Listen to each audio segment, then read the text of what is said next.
তুমি গোৱা সেই নিচুকনি গীতটি শুনি হৈ পৰিছিলোঁ তোমাৰ কোলাত। মৰমেৰে হাত ফুৰাইছিলা মোৰ পাতলীয়া চুলি কোছাত।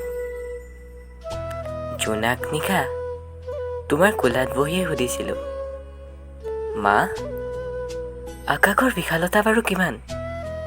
আৰু তেনেতেই তুমি কৈছিলা, তোৰ আবেগ, চিন্তা, মৰম আৰু ভালপোৱাবোৰৰ বিশালতা যিমান, আকাশখনিৰো বিশালতা সিমান। কপালত আঁকি দিছিলা সৰ্বোচ্চ মৰমৰ এটি চুমা। সৰুতে তোমাৰ লগত কত যে ঠেহ, পেচ, খং, অভিমানবোৰ কৰিছিলোঁ, সকলোবোৰ পাহৰি তুমি আঁকোৱালি লৈছিলা দুহাতেৰে। তুমি মোক সৰুতে হাতে হাত ধৰি শিকাইছিলা অ আ ক খবোৰ। কি যে দিন আছিল সেইবোৰ। সকলো এতিয়া সময়ৰ সোঁতত বিলীন হৈ গ'ল। ৰৈ গ'ল মাথো কিছু পাহৰিব নোৱাৰা স্মৃতি।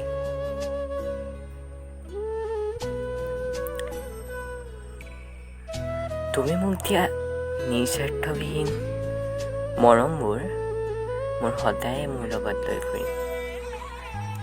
কিদৰে প্ৰকাশ কৰিম তোমাৰ মোৰ প্ৰতি থকা অসীম ভালপোৱাক? সেই যে মোৰ সফলতাৰ হাঁহিত তোমাৰ দুচকুৰে আনন্দৰ চকুলো বৈ অহা তুমি মোৰ মৰমৰ মা। মোৰ বিফলতাৰ চকুলোবোৰক তোমাৰ আঁচলেৰে মুচি দি, মনত সাহস দি, হাতে হাত ধৰি আগুৱাই নিয়া তুমি মোৰ মৰমৰ মা।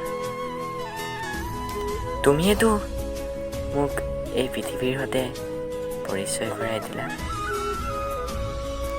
তুমিয়ে হৈছা মোৰ মৰমৰ মা।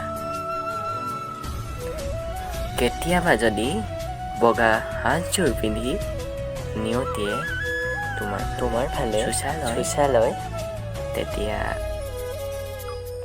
সেই নিয়তিৰ আগত থিয় হ'ম মই, পুনৰ সেই মধুৰ মুহূৰ্তবোৰ কটাবলৈ।